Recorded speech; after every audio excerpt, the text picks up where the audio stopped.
There's a photograph from 1962 that tells you everything you need to know about Elizabeth Taylor.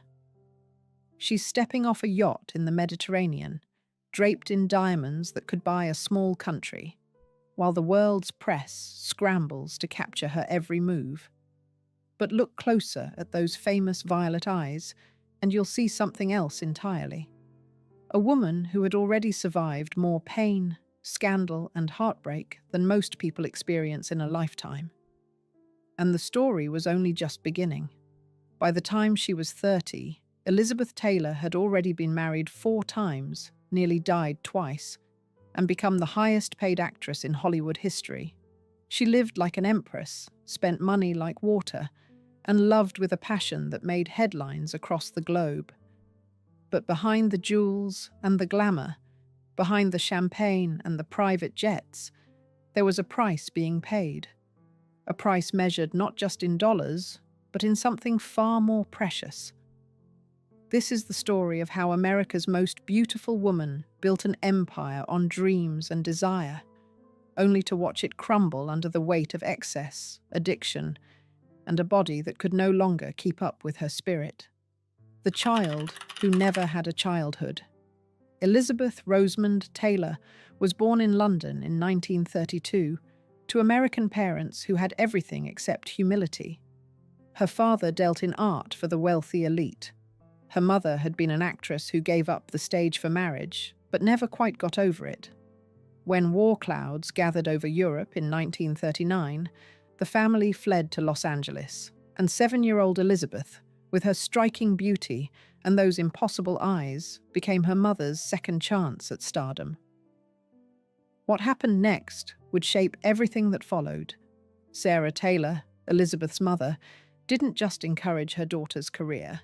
She orchestrated it with the precision of a general planning a military campaign. Every audition, every smile, every curl of that dark hair was calculated. At the age of 10, Elizabeth signed with MGM and began a life that would never truly belong to her again. The studio system of the 1940s was a machine that consumed children and spat out stars. Elizabeth spent her days on sound stages instead of playgrounds, learning lines instead of long division. Her mother would give her notes between takes, demanding perfection. Her on-set tutor would lead her to lessons by her ear, like she was still a child who needed physical guidance. And in the midst of all this, Elizabeth's education suffered catastrophically. She struggled to read properly and had to count on her fingers for basic arithmetic. In 1944, when she was just 12 years old, Elizabeth fell from a horse while filming National Velvet. The fall injured her back, a seemingly minor incident that doctors treated and forgot about. What they didn't know was that her spine had fractured. The small crack in her vertebrae went undetected for years, but it was there, slowly worsening with each passing day. That undiagnosed injury would haunt her for the next 67 years of her life, through countless surgeries and endless pain. It was the first installment in a debt that her body would spend the rest of her life paying. National Velvet changed everything overnight. The film was a massive success, and suddenly 12-year-old Elizabeth Taylor was one of MGM's most valuable properties. She wasn't just another child actress anymore. She was the girl with the violet eyes, the one audiences couldn't look away from. Columnist Hedda Hopper, a friend of her mother, declared that at 15, Elizabeth was the most beautiful woman in the world. The studio agreed and worked her accordingly. From 1944 to 1949, Elizabeth appeared in film after film. Lassie Come Home, Jane Eyre, The White Cliffs of Dover, Life with Father. She graced the cover of Life magazine. She became friends with Montgomery Clift, who would remain one of her closest confidants for years to come. The studios presented her as America's perfect young woman, wholesome and beautiful and entirely untouchable. But the girl with the violet eyes and the 19-inch waist had already learned that she was property, not a person. MGM owned her completely. For the next 18 years, she would make film after film for them, growing up on screen while the world watched. Her body matured early, developing the curves and the presence that would make her transition to adult roles seamless. By 16, she was playing opposite adult stars in romantic thrillers like Conspirator. At 18, she walked down the aisle for the first time, and even that would become part of the spectacle that was her life. The carousel of love and loss. Conrad Hilton Jr., heir to the Hilton Hotel empire, seemed like a fairy tale match for the 18-year-old Elizabeth in 1950. He was handsome, wealthy, and from one of America's most prominent families. The wedding was a spectacle that set the template for everything that would follow in her life. But the fairy tale lasted exactly as long as it took for the honeymoon to begin. Behind closed doors, Nicky Hilton revealed himself to be someone entirely different. Elizabeth endured treatment that no one should have to experience. The mental anguish was matched by physical harm that resulted in a miscarriage. 8 months after saying her vows, Elizabeth filed for divorce. She was 19 years old and already learning that wealth and glamour could hide terrible darkness. Her second marriage, to British actor Michael Wilding in 1952, brought her 2 sons and a measure of peace.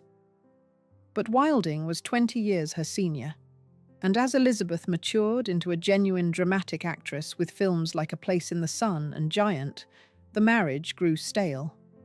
They divorced in 1957, a love cut short. Then came Mike Todd. The flamboyant film producer swept Elizabeth off her feet with a whirlwind romance that felt like something from one of her own movies.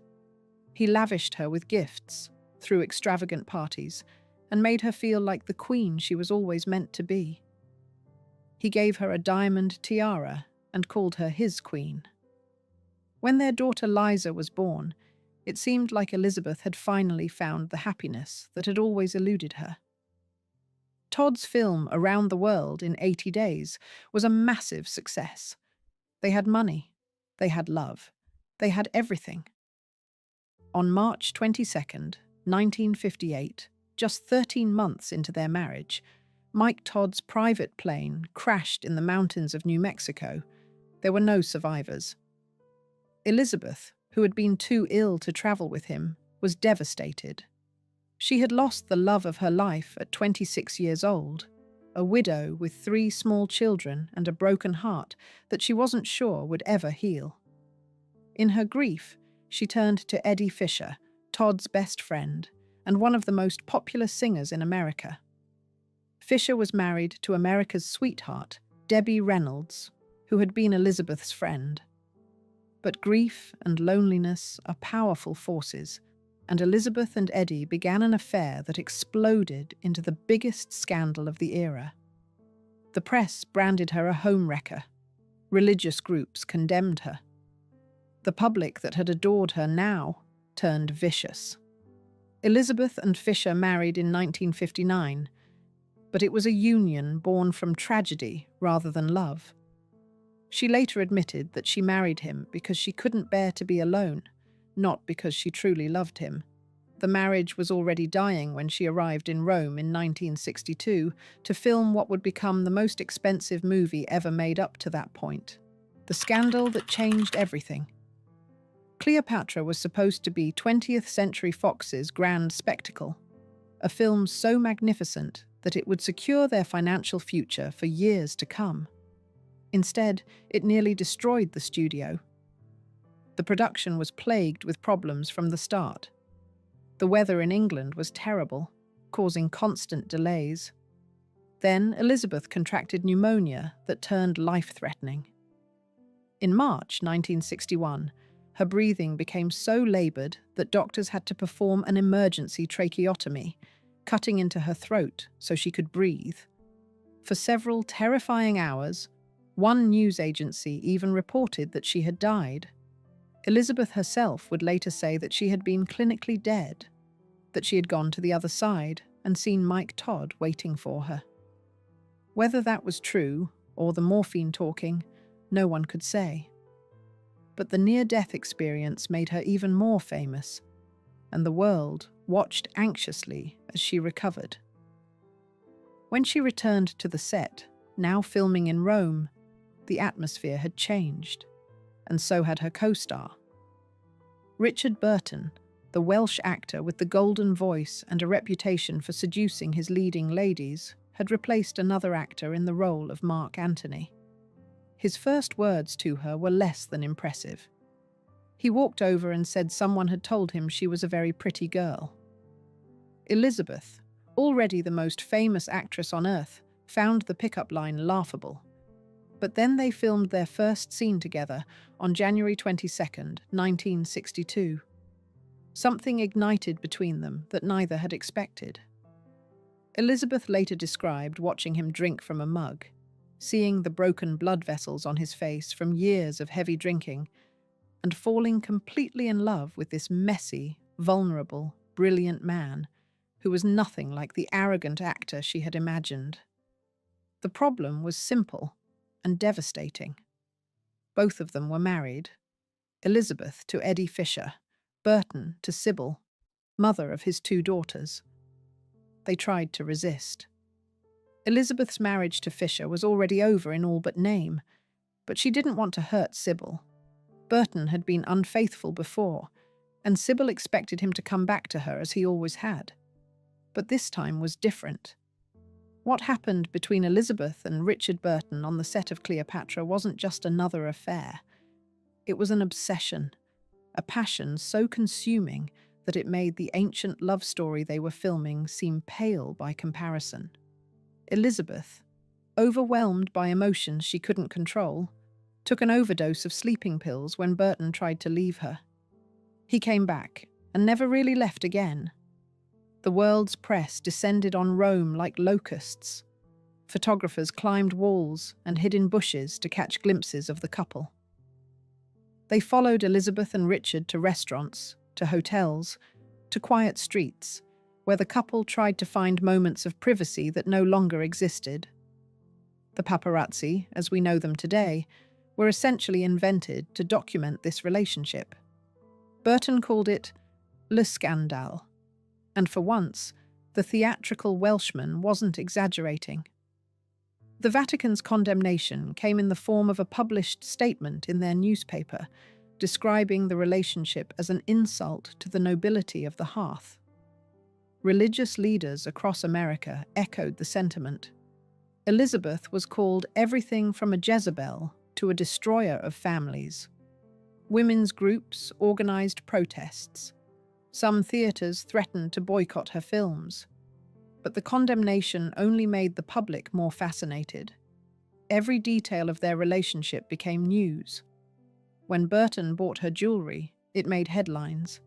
When they fought in hotels, the staff leaked details to the press. When they were photographed together on yachts or walking through Rome, those images were worth thousands of dollars. Their affair had become the most documented relationship in history up to that point. Eddie Fisher, abandoned and humiliated, gave interviews about his heartbreak. Sybil Burton, dignified in her pain, withdrew to raise her daughters.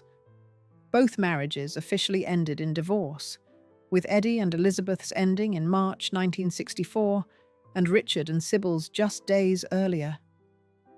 The world watched as 2 marriages crumbled and a new one prepared to rise from the ashes. By the time Cleopatra finally wrapped, it had cost over $40 million, a staggering sum that threatened to bankrupt Fox. The studio executives who had gambled everything on this production were furious at the delays, the cost overruns, and the scandal that overshadowed everything else. But Elizabeth had negotiated brilliantly before signing on. She had demanded $1 million plus a percentage of the gross profits, making her the first actress to earn that kind of money. She had asked for so much, made so many demands, that she figured the studio would walk away. Instead, they had agreed to everything, desperate for her star power. And despite the astronomical cost, Cleopatra eventually recouped its investment, largely because audiences wanted to see the chemistry between Elizabeth and Burton that had caused such chaos in real life. She had also found her soulmate in the wreckage of her failed marriage and his. Whatever else happened, whatever the cost in reputation or relationships, Elizabeth and Richard had found each other. And for better or worse, they would shape each other's lives for the next 14 years. When Elizabeth Taylor and Richard Burton finally married in March 1964, 9 days after his divorce from Sybil was finalized, it seemed like the conclusion of the greatest love story of the 20th century. The ceremony took place at the Ritz-Carlton in Montreal with only 9 guests. Elizabeth wore a yellow baby doll dress with cream-coloured flowers in her hair. Outside, photographers scaled walls and mobbed the streets, desperate for a glimpse of the newlyweds, living like emperors. What followed was a decade of excess that would have made the actual Cleopatra blush.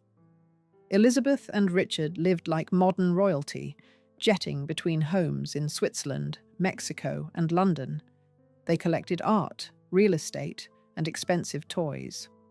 Burton bought a yacht on a whim for nearly $1 million because they had enjoyed flying to Paris on it. They employed large staffs and never seemed to worry about the cost of anything. And then there were the jewels. Richard understood that Elizabeth's love of jewelry wasn't just about vanity or showing off wealth. For her, each piece represented love, permanence, something beautiful that couldn't be taken away.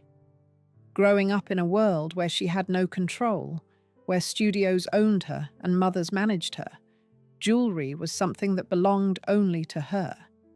He introduced her to beer, and she introduced him to Bulgari, and that introduction would cost him millions over the years. During their years together, he gave her an emerald suite from Bulgari that she discovered over multiple trips to their boutique on the Via Condotti in Rome. The necklace, pendant, ring, bracelet, and earrings were worth well over $2 million even then. He gave her the 33-carat Krupp diamond, a stone so magnificent that when Princess Margaret saw it on Elizabeth's finger at a party, she called it the most vulgar thing she had ever seen. Elizabeth, never one to miss an opportunity, promptly let the princess try it on. When she saw the sparkle in Margaret's eyes as she examined the jewel, Elizabeth quipped, "See? It's not so vulgar now, is it?" The moment became legendary, a perfect encapsulation of Elizabeth's wit and her understanding that everyone, even royalty, wanted a taste of that kind of beauty. In 1969, Burton bought the 69-carat pear-shaped diamond that would become known as the Taylor-Burton diamond. He had been bidding against Cartier for the stone, and when Cartier won the auction at $1.1 million, Burton simply bought it from them for an additional $50,000.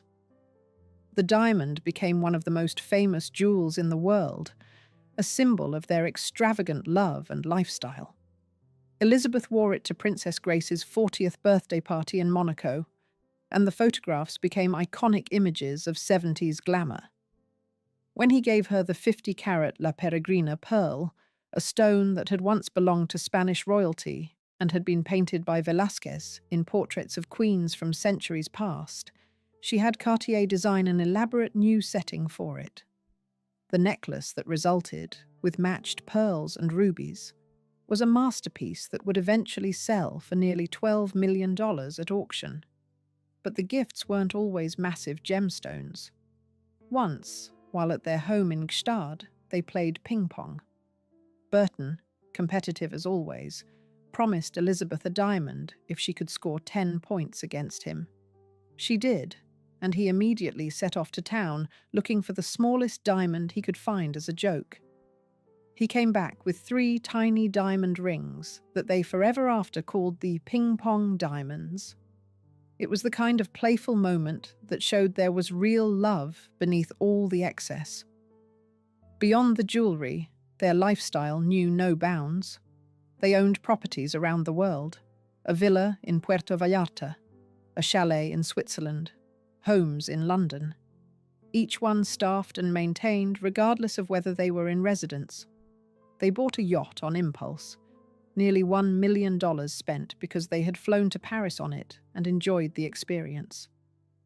They used personal checks worth over $1 million as bookmarks, casual about sums that represented more than most people would earn in a lifetime. They made 11 films together, from Who's Afraid of Virginia Woolf to The Taming of the Shrew. The public's fascination with their relationship guaranteed box office success, even when the films themselves weren't particularly good.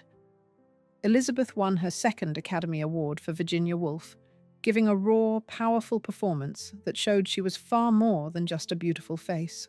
The volcano of love. But behind the diamonds and the champagne, something darker was brewing. Both Elizabeth and Richard were heavy drinkers. Both had explosive tempers. Hotel staff and co-stars whispered about their screaming matches, about tears and thrown objects and dramatic reconciliations that could happen within hours. Burton described their relationship in his diary as living on the edge of an exciting volcano. He wrote that he would explode violently about twice a year, and Elizabeth would explode right back. It was marvelous, he said, but it could be murder. On their 10th anniversary, Elizabeth wrote Richard a letter. She told him of her love, her fear, her pure animal pleasure of him, her jealousy, her pride, her anger. She wrote that she wished she could express how she truly felt, but that she could only boil and bubble inside. She ended by asking him to never take each other for granted again. She had been his wife for 10 years, and she still burned for him. 1 month later, they announced their divorce. The date was June 1974, lost without him. The end of her marriage to Richard Burton sent Elizabeth into a tailspin that would last for years. She had loved him with every fibre of her being, and without him, she felt untethered. She gained significant weight, partly from the unhappiness, partly from the medication she was taking for her constant pain. The press, which had once celebrated her beauty, now mocked her appearance mercilessly. In 1975, something extraordinary happened. Elizabeth and Richard remarried in a private ceremony in Botswana. For a brief moment, it seemed like the great love story might have a happy ending after all. But the problems that had ended their first marriage hadn't gone anywhere. The drinking, the fighting, the fundamental incompatibility of two people who loved each other desperately but couldn't live together peacefully. 10 months later, they divorced again. This time, it was truly over. Elizabeth later said that Richard was the love of her life, that all the men after him were just there to hold her coat and open doors. She never stopped loving him, even after she married 2 more times. When his niece visited Elizabeth years later, she found a photograph of Richard still sitting by the actress's bedside, decades after his death in 1984.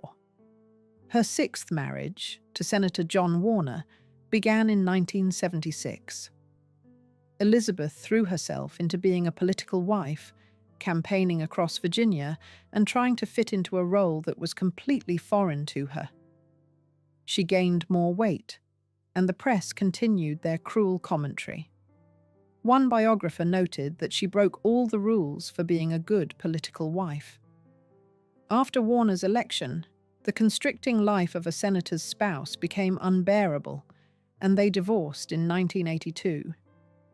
It was during this period that Elizabeth's health began to fail in ways that couldn't be ignored anymore. The back injury from her childhood, now compounded by decades of wear and surgeries, caused chronic pain that made every day a struggle. She had already undergone multiple operations to remove spinal discs and replace them with donated bone. In 1968, she'd had an emergency hysterectomy that worsened her spinal problems and contributed to hip issues. To cope with the pain, Elizabeth relied increasingly on prescription medications and alcohol. She became addicted to painkillers and tranquilizers, a dependency that grew worse as the pain intensified. In 1983, she made the brave decision to check herself into the Betty Ford Clinic, becoming the first celebrity to openly admit herself for treatment. The world watched as America's most glamorous star acknowledged what many had suspected for years. But recovery from addiction is never a straight line. When Richard Burton died in August 1984, Elizabeth's grief combined with her physical pain sent her spiraling back into drinking and drugs. She returned to the Betty Ford Clinic in 1988, and it was during this second stay that she met Larry Fortensky, a construction worker 20 years her junior. Their relationship seemed unlikely, but they married in 1991 at Michael Jackson's Neverland Ranch in a ceremony that was classic Elizabeth, a spectacle with nearly 200 guests and 13 helicopters full of paparazzi circling overhead. The marriage lasted 5 years before ending in divorce. Afterward, Elizabeth announced that she would never marry again. She had walked down the aisle 8 times, married 7 different men, and finally accepted that perhaps marriage wasn't her path to happiness. The body's rebellion. By the 1990s, Elizabeth Taylor's body was in open revolt against the decades of abuse it had endured. The list of her medical problems read like a medical textbook of catastrophic failures. She had been hospitalized more than 100 times throughout her life and undergone over 30 surgeries. The childhood back injury had led to multiple spinal operations, each one more complex than the last. She had broken her back at least 5 times in total, each break compounding the damage from previous injuries. In 1956, when she was only 24 years old, she underwent her first major back surgery. Doctors removed 3 spinal discs and replaced them with bone from her hip and pelvis, as well as material from a bone bank. The surgery left her with permanent limitations and chronic pain. In 1985, while filming the television miniseries North and South, she wore a period costume that weighed 50 pounds. Her back, already damaged from decades of strain, suffered another serious injury. More surgeries followed, each one promising relief that never quite arrived. She'd had both hips replaced within a year of each other in the mid-90s, the joints worn down from years of compensating for her spinal problems. The surgeries were supposed to improve her mobility, but recovery was complicated by her other health issues and the painkillers she had become dependent on. In 1990, she suffered another near-fatal bout of pneumonia that required ventilator support. The woman who had survived a tracheotomy in 1961, who had been pronounced clinically dead and came back, nearly died again. Her lungs were ravaged by years of smoking. She had been a heavy smoker well into her 50s, and the damage was catching up with her. The pneumonia was so severe that doctors weren't sure she would survive.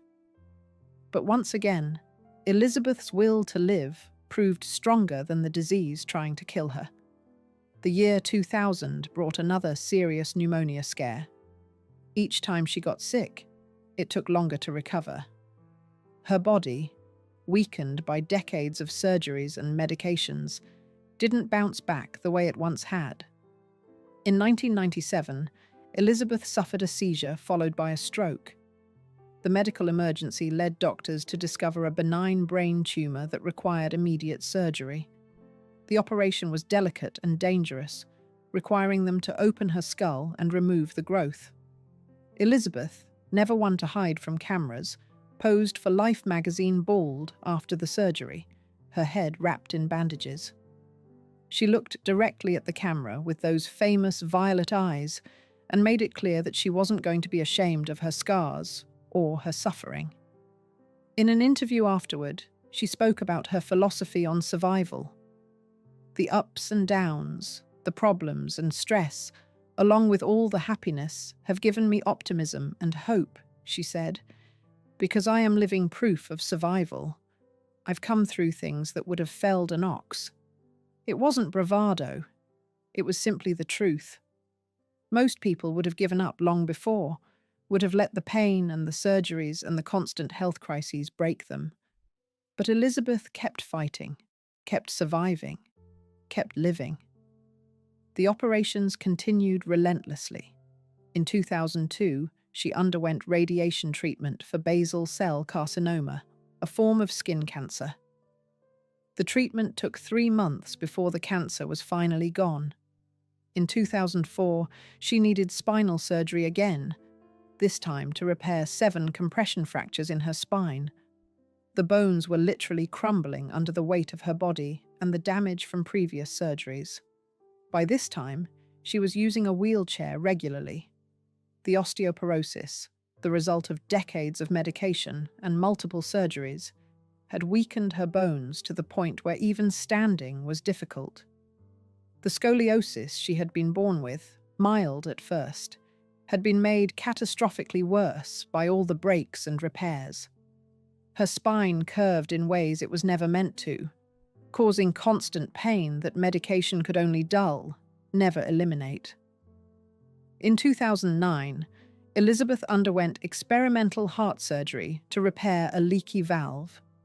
She tweeted about it to her fans, explaining in her characteristic direct way that it was a new procedure using a clip device without open heart surgery, so that my heart will function better. The surgery was risky. The MitraClip procedure was still being tested, and at 77 years old, with her extensive medical history, Elizabeth was far from an ideal candidate. But the traditional open-heart surgery carried even greater risks, and she was willing to try anything that might give her more time.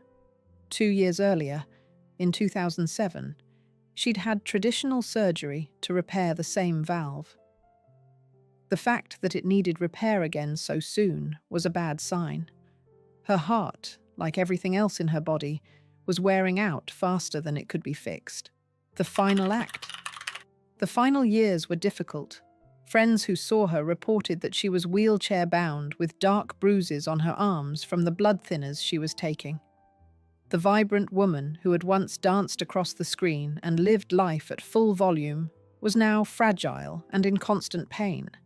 Yet she maintained her sense of humor.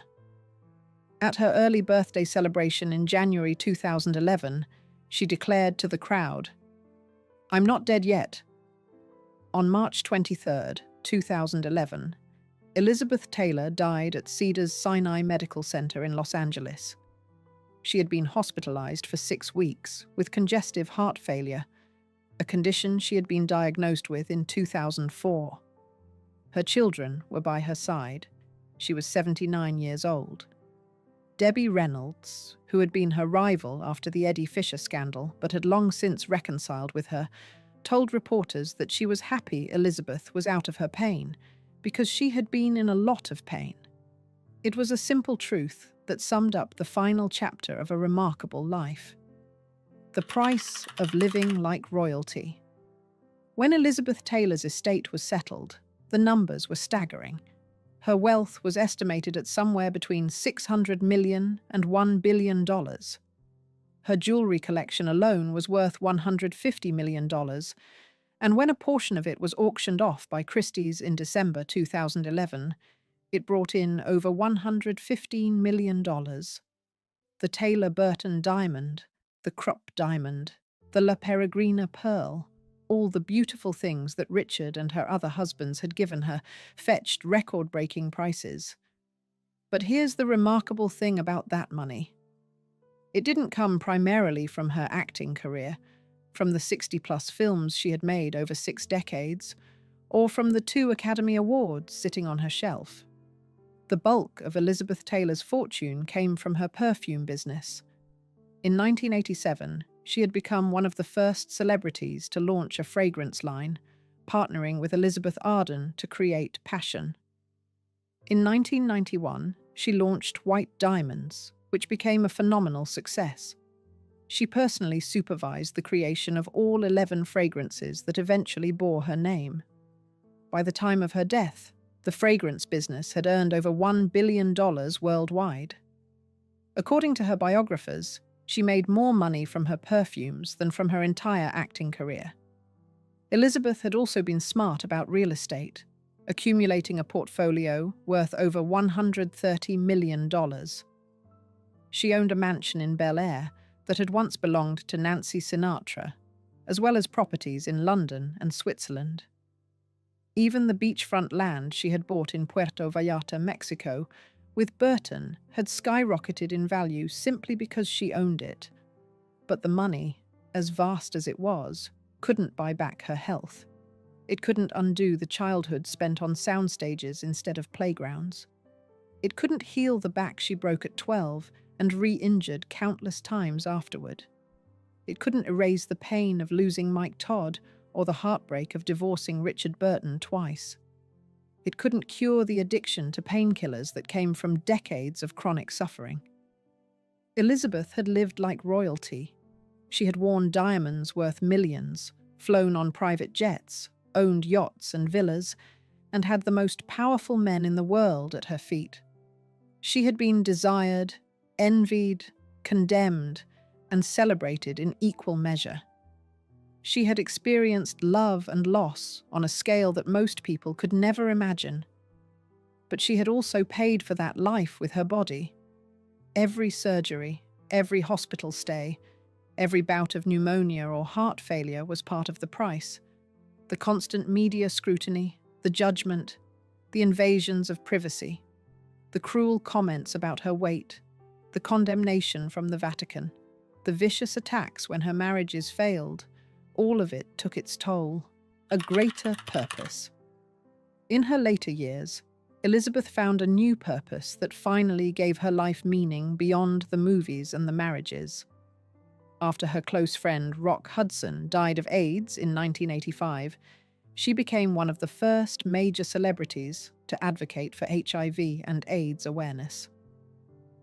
In a time when fear and ignorance surrounded the disease, when many wouldn't even speak its name, Elizabeth used her fame to shine a light on the crisis. She co-founded the American Foundation for AIDS Research in 1985 and established the Elizabeth Taylor AIDS Foundation in 1991. She raised hundreds of millions of dollars and provided direct care to those who were suffering. For this work, she received the John Hersholt Humanitarian Award at the 1993 Academy Awards, an honor that meant more to her than her 2 Best Actress Oscars. This was perhaps the greatest legacy of Elizabeth Taylor. Not the films, as magnificent as some of them were, not the jewelry, as breathtaking as the diamonds appeared, not even the legendary beauty that had captivated the world for decades. Her greatest legacy was using her enormous platform to help people who were dying in the shadows, who were abandoned by their families and forgotten by society. Beyond the myth, it's easy to look at Elizabeth Taylor's life and see only the excess, the drama, the marriages and the jewels and the scandals. But that's not the whole story. Behind the legend was a woman who was far more complex than the tabloids ever acknowledged. She was someone who never received a proper education, who struggled to read and do basic math because she spent her childhood making movies instead of going to school. She was a woman who was controlled by her domineering mother, owned by a studio that saw her as property, and treated as a commodity rather than a person for most of her early life. She was someone who loved with her whole heart, even when it meant public condemnation. When she fell for Eddie Fisher after Mike Todd died, she was called a homewrecker, and worse. When she began her affair with Richard Burton, the Vatican issued a formal condemnation, but she never apologized for loving who she loved. She never pretended to be something she wasn't just to please the public or the press. She was also someone who suffered tremendously. The physical pain she endured would have broken most people.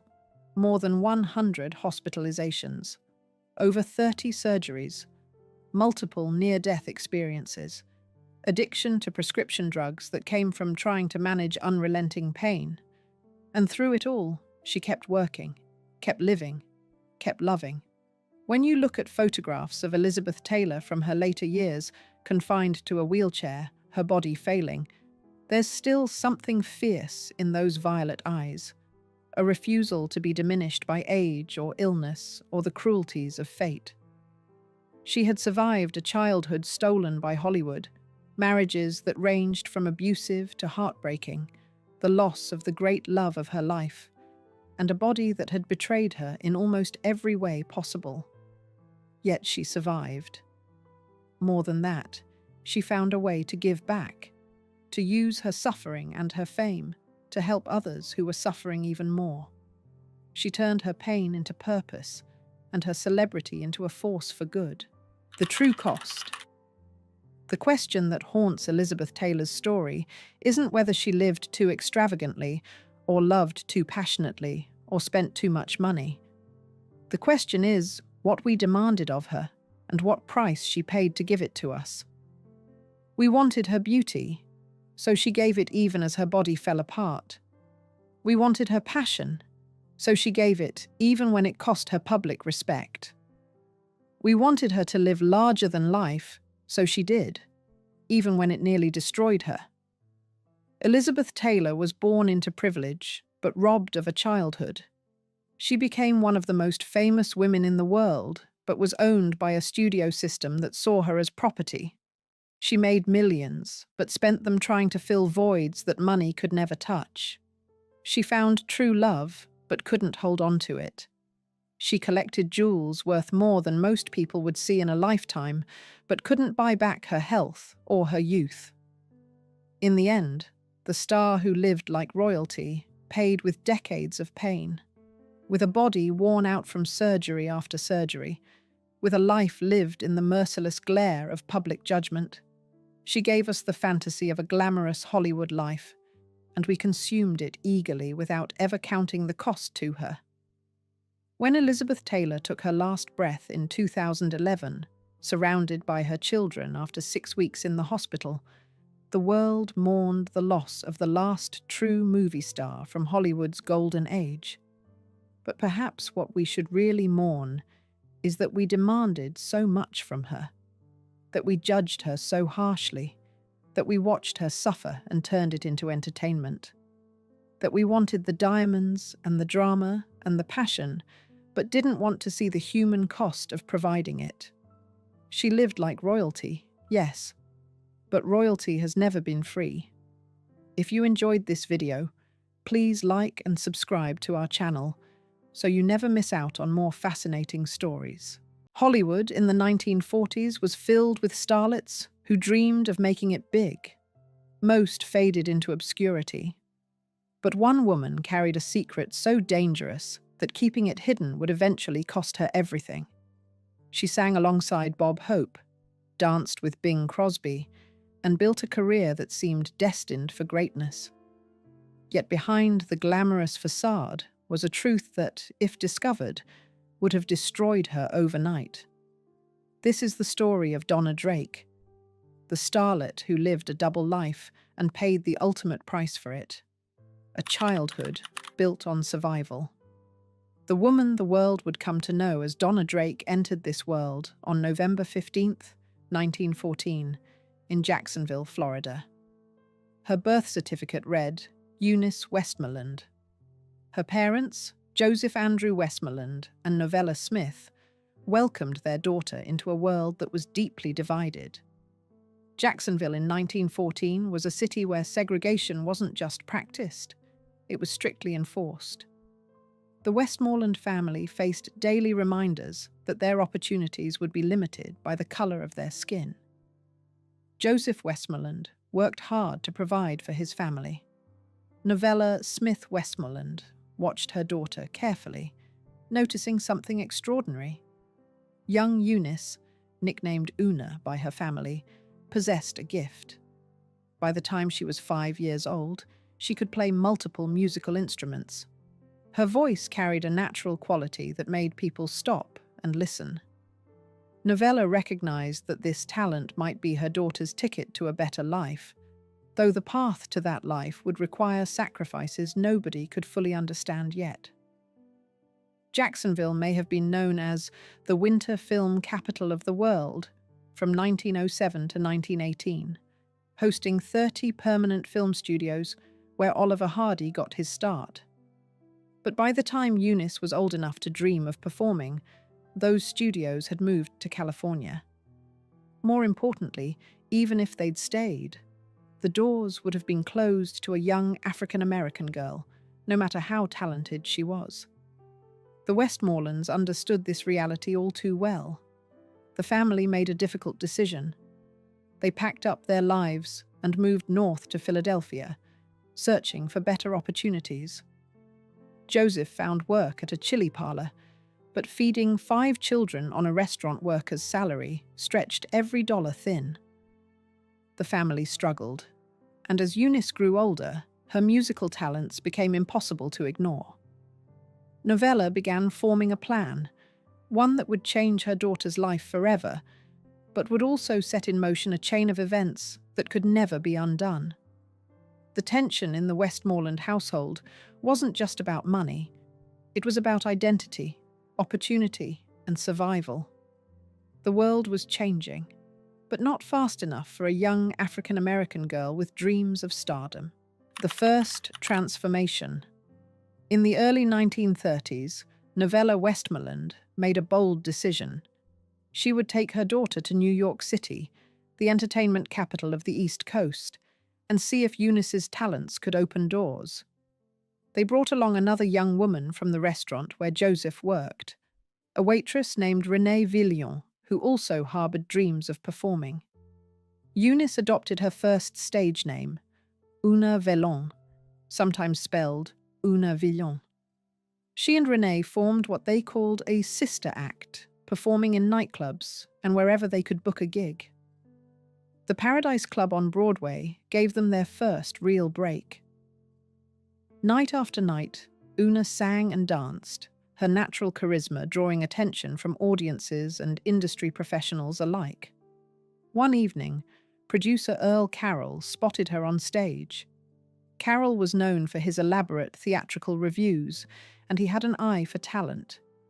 He cast Una in his production of Murder at the Vanities, a murder mystery musical that gave her visibility in legitimate theatre. When that show ended, Una and Renee went on tour with packaged shows headlined by major stars like Rudy Vallee and Harry Richman. The work was steady, if not spectacular. Then Renee got married and left the act. Una was on her own, navigating the competitive world of New York entertainment. During this period, she made a connection that would prove both beneficial and dangerous. She began dating a man named Louis Pretty Amberg. Amberg was a Russian mobster with a violent temper and connections throughout Brooklyn's underworld. His nickname, Pretty, was deeply ironic. He was known for his brutal methods and hair-trigger rage. His reputation for violence preceded him wherever he went. This was the man Una Vellon chose to become involved with. Why would a young woman with everything to lose get involved with someone so dangerous? Perhaps it was the gifts, the attention, the protection his name provided in the rough world of nightclubs. Perhaps she believed she could manage the relationship and use his connections to advance her career. Whatever her reasons, the relationship wouldn't last long, though it would end in a way nobody could have predicted. But before we get to that shocking turn of events, Una's career was about to take a major leap forward. The opportunity of a lifetime. In 1935, Una received news that would change everything. She'd been cast in a feature film, Strike Me Pink, starring the legendary Eddie Cantor. This wasn't a small theatre production or a nightclub act. This was Hollywood, even if she'd be filming in California while still going by her New York stage name. She would need to adopt yet another identity for this new chapter. She chose Rita Rio, a name that emphasized exotic appeal without specifying exactly what kind of exotic. The studio publicity machine could work with that ambiguity. Rita Rio sounded vaguely Latin American, perhaps Spanish, maybe even Italian. The exact origins remained carefully undefined. For a light-skinned African-American woman who needed to pass as something other than what she was, this ambiguity became her greatest asset. Strike Me Pink came out in 1936. Rita Rio's screen time was limited, but she made an impression. More importantly, the experience taught her how Hollywood worked. She understood that her appearance, her light skin, her features, her carefully cultivated ambiguity gave her opportunities that darker-skinned African-American performers could never access. She also understood that one slip, one person recognizing her true background, could end everything instantly. The film role didn't lead to immediate Hollywood stardom, but it gave Rita something equally valuable: credibility.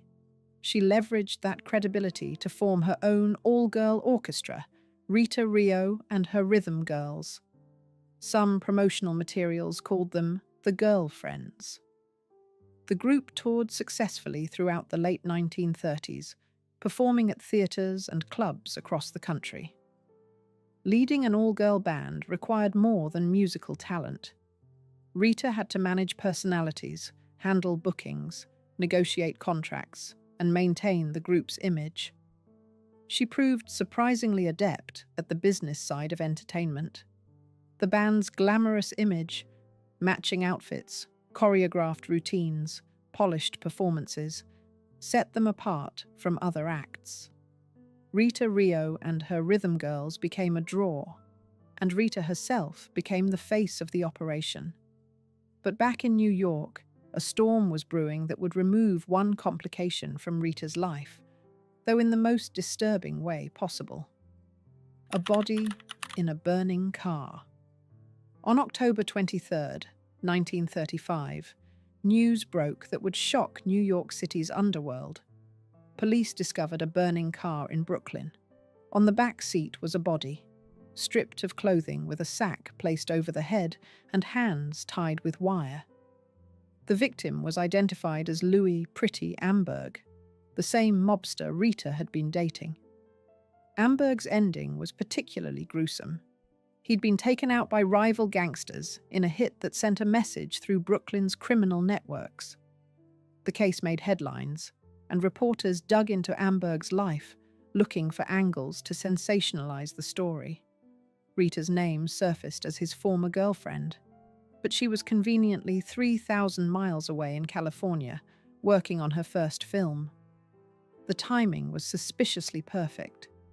Had Rita known what was coming? Had someone warned her to leave town? Or was it simply fortunate coincidence that she was in Hollywood, establishing an alibi when her dangerous boyfriend met his violent end? The answers to these questions were never made public, and Rita certainly wasn't volunteering information. She was focused on her future, not her past. The Amberg connection could have destroyed Rita's reputation before her career truly began. A young woman romantically involved with a murdered mobster. That's not the kind of publicity that leads to legitimate success in Hollywood. But distance and silence protected her. She stayed in California, kept her head down, and continued building her career. The scandal faded from the newspapers, and Rita Rio moved forward. What the incident really taught her was the importance of carefully managing her image and controlling information about her past. If the wrong details surfaced about Amberg, about her time in New York nightclubs, about her family background, everything could unravel. Keeping secrets became not just a necessity, but a survival skill. And as we'll see, she would need every bit of that skill for what came next: Dorothy Lamour and a new identity. By the early 1940s, Rita Rio had built a respectable career as a band leader and performer. She'd appeared in several short films and two-reelers, nothing major, but enough to keep her name circulating in entertainment circles. Then she made a friendship that would transform her trajectory. She became close with actress Dorothy Lamour. Lamour was a genuine star, best known for her appearances in the Road to films with Bing Crosby and Bob Hope. She had connections at Paramount Pictures, and she believed Rita had the talent to succeed in Hollywood. Lamour used her influence to get Rita a meeting with studio executives. Paramount saw potential in the exotic-looking performer and decided to sign her. But Paramount wanted to rebrand her completely. Rita Rio didn't sound glamorous enough, didn't have the right ring for a contract player. The studio's publicity department went to work creating a new identity from scratch. They settled on the name Donna Drake. It was pronounced Diochnu, not Da Nu. And they built an entire fictional biography to go with it. According to Paramount's press releases, Donna Drake was born Rita Novella in Mexico City. Her parents worked in the restaurant industry there, and she'd been raised speaking both English and Spanish. She was of Mexican, Irish, and French descent, a carefully constructed ethnic cocktail that explained her appearance without raising uncomfortable questions. The studio sent out glossy photos and detailed biographical information to newspapers and magazines, building the mystique of their new Latin American sensation. Donna committed fully to this new identity. She learned to speak Spanish fluently, practicing until she could converse naturally. She studied Mexican culture and customs so she could answer questions convincingly in interviews. When reporters asked about her childhood in Mexico City, she had stories ready. The lies became so practiced that they almost felt like truth. Paramount cast Donna in a series of films where she played ethnic characters: Latin Americans, Middle Easterners, Native Americans, Gypsies, essentially anyone who wasn't supposed to be straightforwardly white American. Her first major role came in A Loma of the South Seas in 1941. The following year, she appeared in Star-Spangled Rhythm, a musical revue featuring Paramount's biggest stars. But her most memorable role from this era came in 1942's Road to Morocco, the third film in the hugely popular Road to series. Donna played Mihirma, an Arab girl who catches the attention of Bob Hope and Bing Crosby's characters. The film was a massive hit, earning over $3 million at the box office. Donna held her own alongside two of Hollywood's biggest comedy stars, delivering her lines with perfect timing and bringing genuine charm to her scenes. Yet despite appearing in hit films with major stars, Donna began to feel frustrated with the limitations of her roles. As she would later admit, she didn't sign with Paramount to comb Dorothy Lamour's hair or chase Bob Hope from one picture to another. She wanted substantial parts, leading roles, something more than being exotic window dressing. But Paramount had a formula that worked, and they weren't interested in experimenting with their investment. The tension between what Donna wanted and what Hollywood would give her was about to reach a breaking point. But first, her personal life would take an unexpected turn, 10 days to forever. In 1944, Donna Drake was cast in a B-movie called Hot Rhythm. The film was nothing special, a low-budget musical designed to fill theatre schedules between major releases. Donna played a big band singer, and the cast included Irene Ryan, who would decades later become famous as Granny on the Beverly Hillbillies. But the most significant thing that happened on the set of Hot Rhythm had nothing to do with the film itself.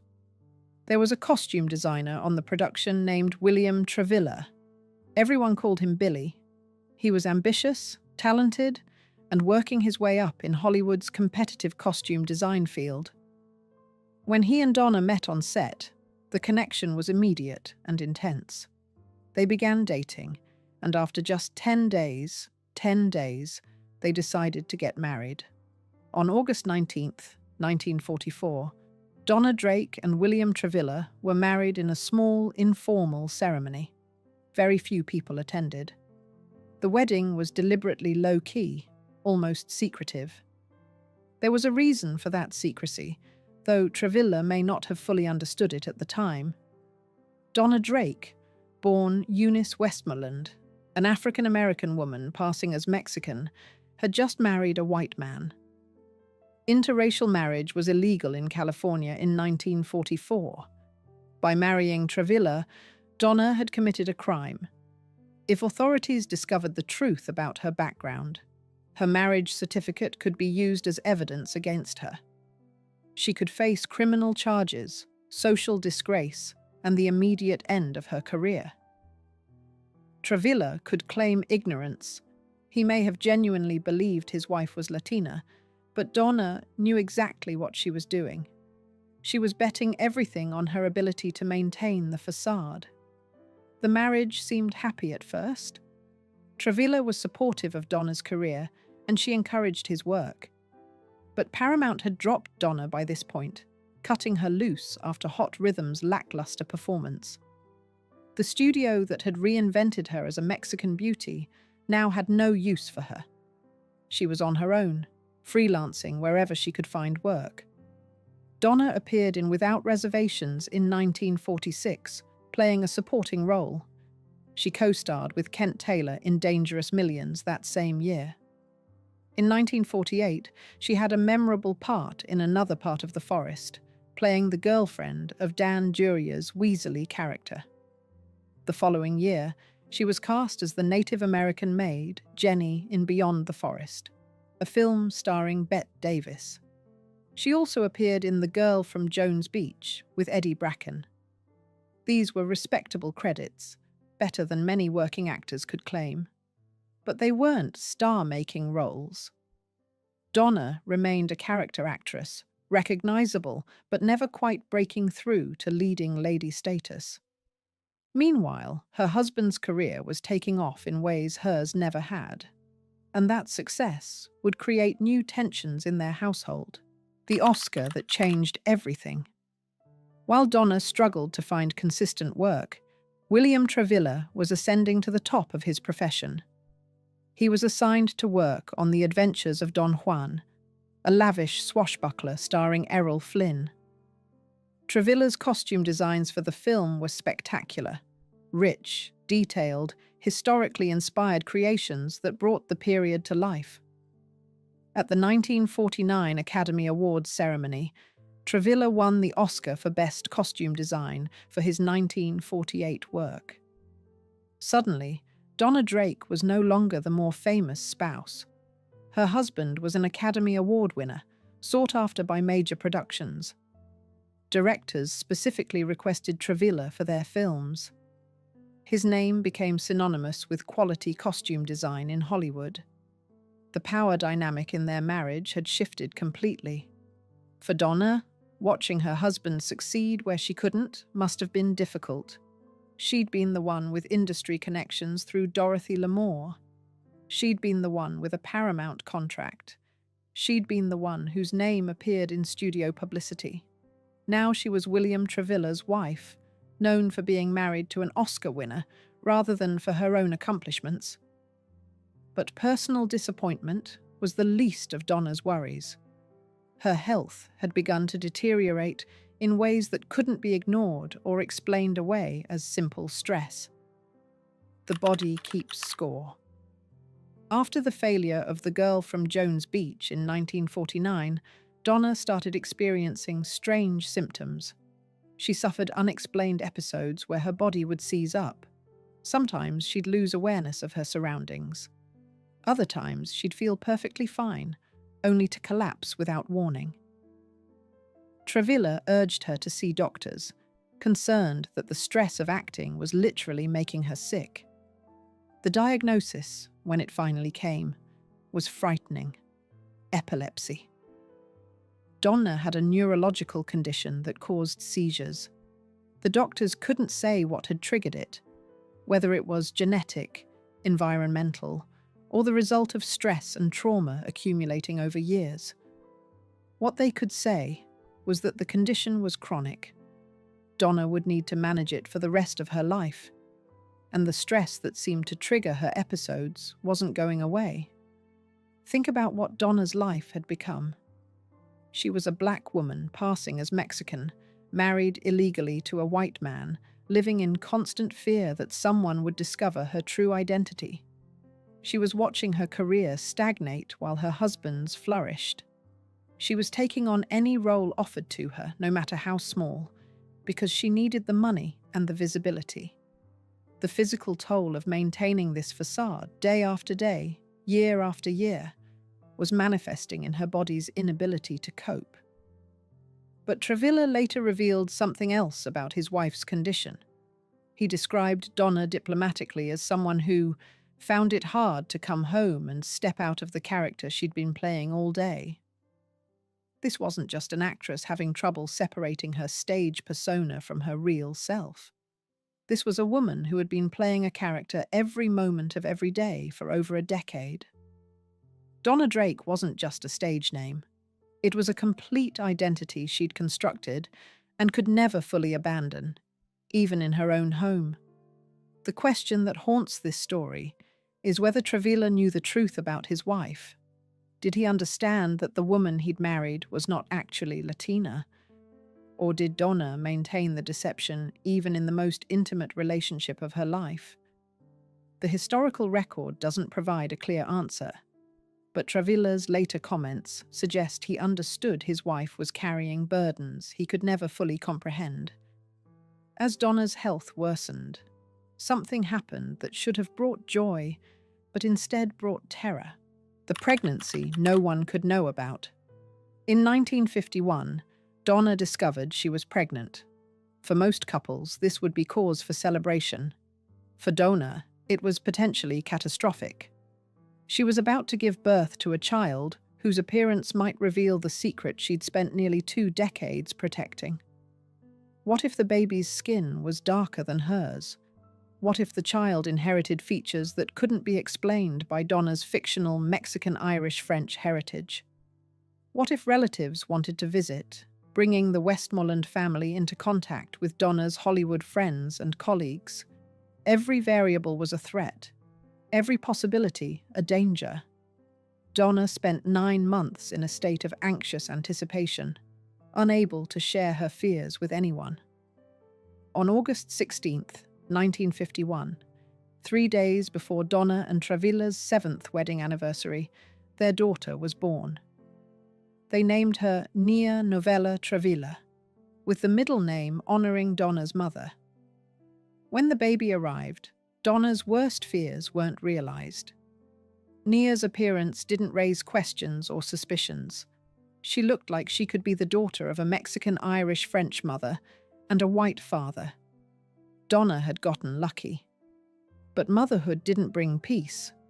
If anything, it added another layer of stress to Donna's already complicated life. Now she had to protect not just her own secret, but also ensure her daughter never learned the truth in a way that could expose them both. She had to manage visits with her parents carefully, making sure the Westmorelands weren't present at events where their identity might become known. The web of deception grew more complex with each passing year. Donna did take time off from acting after Nia's birth, focusing on motherhood. But financial pressures and her need to maintain visibility in Hollywood eventually pulled her back to work. She returned to film in 1952 with Kansas City Confidential, a film noir where she played a relatively small but memorable role. The film was a hit, one of the most commercially successful pictures Donna had appeared in. For a moment, it seemed like her career might revive. She was a working actress, a mother, married to an Oscar winner. From the outside, her life looked successful. But behind closed doors, everything was beginning to unravel. The marriage falls apart. By the mid-1950s, the Travilla household was showing serious cracks. Donna's epilepsy required ongoing medical treatment. Her emotional state was fragile. Travilla had gently acknowledged that his wife struggled with mental health challenges, though he never specified the details publicly. The strain of maintaining her false identity for over 20 years was taking its toll in every possible way. Donna's final film appearance came in 1955 with Princess of the Nile, a costume drama where, ironically, Travilla designed her costumes. She also made several television appearances, including an episode of the Superman series. But by 1955, she'd essentially retired from performing. The combination of health problems and emotional difficulties made it impossible to continue working. In the mid-1950s, Donna and Travilla separated. They didn't divorce, they never would, but they could no longer live together. Travilla moved out of the family home, though he returned for extended periods and maintained the public appearance of an intact marriage. They appeared together at social functions. They supported each other's careers. From outside, they seemed like a devoted couple who simply needed space. But the truth was far more complicated. By the late 1960s, Donna was barely working at all. The combination of epilepsy, the stress of maintaining her secret identity, and her deteriorating mental health had become too much to bear. The strain on her relationship with Nia grew as Donna's health challenges made consistent parenting increasingly difficult. Travilla took on more responsibility for raising their daughter as Donna withdrew further into isolation. The final years. After the separation, Donna Drake essentially disappeared from public view. Throughout the 1970s and most of the 1980s, she was rarely seen. Old friends lost contact with her. Industry professionals who'd worked with her assumed she'd died or moved away from Los Angeles entirely. The woman who'd once performed with Bob Hope and Bing Crosby, who'd led an all-girl orchestra and appeared in dozens of films, had become invisible. Travilla remained connected to her throughout this period, though the exact nature of their relationship was unclear to outsiders. They'd separated, but never divorced. He'd taken primary responsibility for raising Nia, but reportedly still felt responsible for Donna's well-being. When asked about his wife, Travilla would deflect or give vague answers about her health problems, never revealing more than absolutely necessary. By the late 1970s, Donna's health was in serious decline. The epilepsy had never been fully controlled. Her heart had developed problems. Respiratory issues made breathing difficult. She was in and out of medical care, and those who saw her were shocked by how much she'd deteriorated. The woman who'd once seemed ageless and glamorous now looked frail and exhausted. The distance between Donna and her daughter grew over these years. As Nia grew older under Travilla's care, the relationship between mother and daughter became strained by absence and illness. The family that Donna had once feared would expose her secret had instead fractured under the weight of that secret and the health problems it may have caused. During these isolated years, Donna had time to reflect on the choices she'd made. She'd sacrificed authenticity for opportunity, family connections for professional advancement, and peace of mind for fame. Whether she believed those sacrifices had been worth it, we can only speculate. But the toll on her body and mind suggested that even if her career had justified the deception, her health had paid an unbearable price. On June 20th, 1989, Donna Drake passed away at the age of 74. The official causes of death were listed as pneumonia and respiratory failure. She died in Los Angeles, the city where she'd built her career and maintained her secret until the very end. Her body was cremated, and her ashes were scattered at sea, leaving no grave marker or physical memorial to mark her existence. William Travilla, who'd been legally married to Donna for 45 years despite their long separation, died exactly 1 year later in 1990. Their daughter, Nia Novella Travilla, would live until 2002, passing away at the age of 51 without having had any children of her own. The Travilla Drake family line ended with her. When Donna died, Some obituaries finally acknowledged what she'd spent her life hiding. She was born Eunice Westmoreland, an African-American woman who'd passed as Latina throughout her career. Other obituaries repeated Paramount's old publicity, still listing her as Rita Novella, born in Mexico City. Even in death, there was confusion about who Donna Drake really was. The cost of passing. Donna Drake's story forces us to confront uncomfortable truths about Hollywood's golden age and the price of success in a deeply segregated industry. She was a light-skinned black woman with extraordinary talent who understood that revealing her true identity would end her career before it began. So she made a choice. She became someone else. That choice gave her opportunities she would never have had as Eunice Westmoreland. She performed with major stars. She appeared in hit films. She led her own orchestra. She married a successful costume designer and had a child. From one perspective, her decision to pass allowed her to build a life that would have been impossible otherwise. But from another perspective, that decision cost her everything. She lived every day in fear of exposure. She couldn't acknowledge her family publicly. She learned Spanish and created elaborate lies about her childhood to maintain her cover. The stress manifested as epilepsy and other health problems. Her marriage fell apart. She eventually surrendered custody of her daughter. She spent her final decades in virtual isolation, rarely seen or heard from.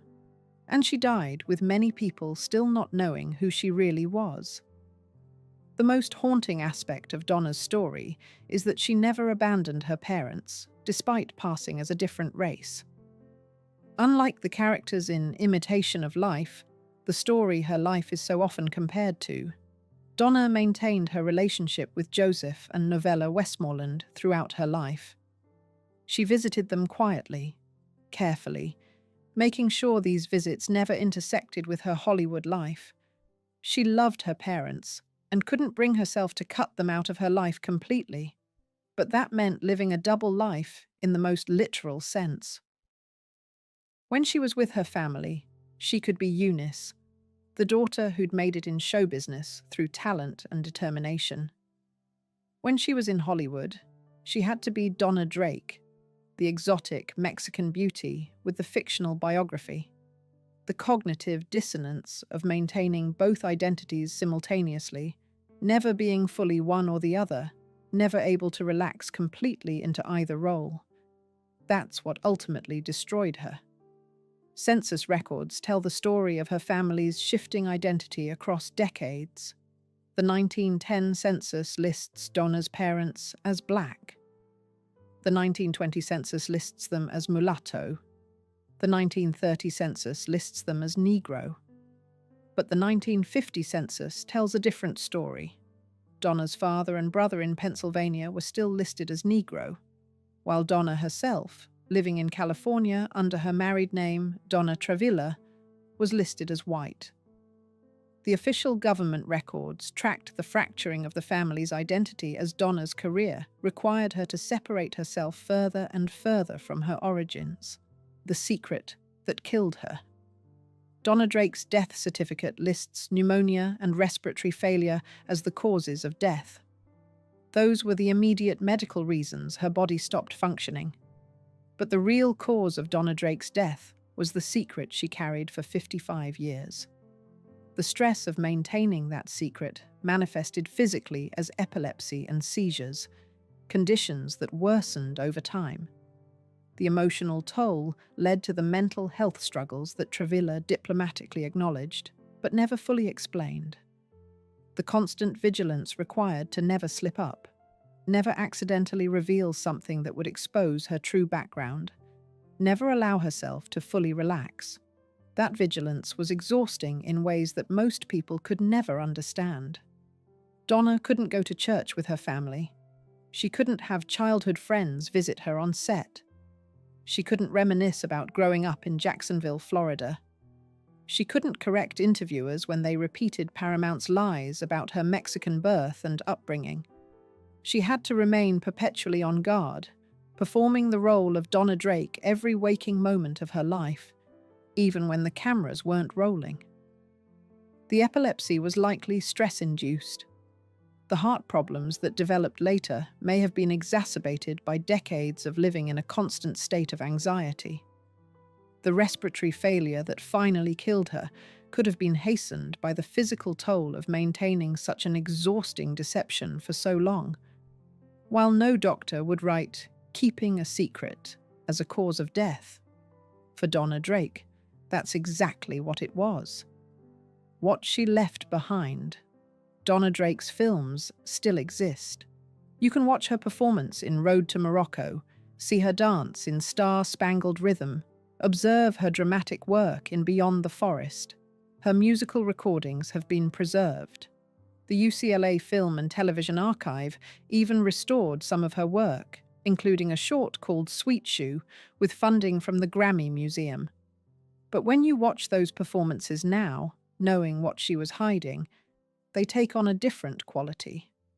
Every smile seems to contain sadness. Every line delivery carries the weight of secrets. You can see the strain in her eyes, even when she's supposed to be playing a carefree character. Once you know Donna Drake's story, you can never watch her performances the same way again. Her legacy has become a cautionary tale about the cost of passing, about the damage that systemic racism inflicted on talented performers who had to choose between their identity and their career. Donna Drake proved that even when passing worked, even when she successfully built a career and maintained her secret, the psychological and physical cost was devastating. Modern scholars and film historians have reclaimed Donna Drake's story as an important example of how Black performers navigated Hollywood's racist structure. She wasn't the only African American who passed as another ethnicity during this era, but her story is one of the most thoroughly documented and most tragic. She's become a symbol of the impossible choices talented Black women faced in early Hollywood and the price they paid for those choices. The final truth. In the end, Donna Drake's greatest performance wasn't any role she played on screen. It was the role she played every day of her adult life, the role of someone she wasn't. She convinced Hollywood, convinced the American public, convinced perhaps even her own husband that she was a Latina performer from Mexico City. She learned Spanish, created elaborate backstories, and never broke character, even in moments of crisis. That performance earned her a career. It put food on her table. It allowed her to marry and have a child. But it also isolated her from her community, fractured her sense of self, destroyed her health, and ultimately contributed to her early death. Donna Drake sacrificed everything to maintain the illusion, and in the end, the illusion was all that remained. Her story raises questions that don't have easy answers. Should she have tried to break through as an African American performer, even though that path would have been far more difficult and might have led to complete failure? Should she have abandoned Hollywood entirely and built a different life where she didn't have to hide who she was? Or did she make the only reasonable choice available to a talented woman born into a racist system that would have denied her any opportunity to use her gifts? There's no objective answer to these questions. Donna Drake made her choice, and she lived and died with the consequences. Her story serves as a reminder of what racism cost, not just in terms of opportunities denied, but in terms of lives damaged and destroyed by the need to hide one's true self.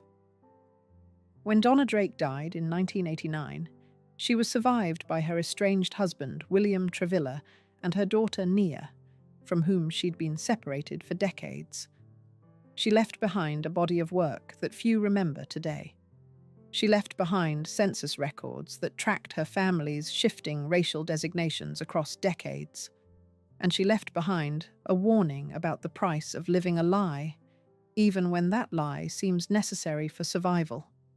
The woman born Eunice Westmoreland in Jacksonville, Florida, died as Donna Drake Travilla in Los Angeles, California, having spent her entire adult life as someone else.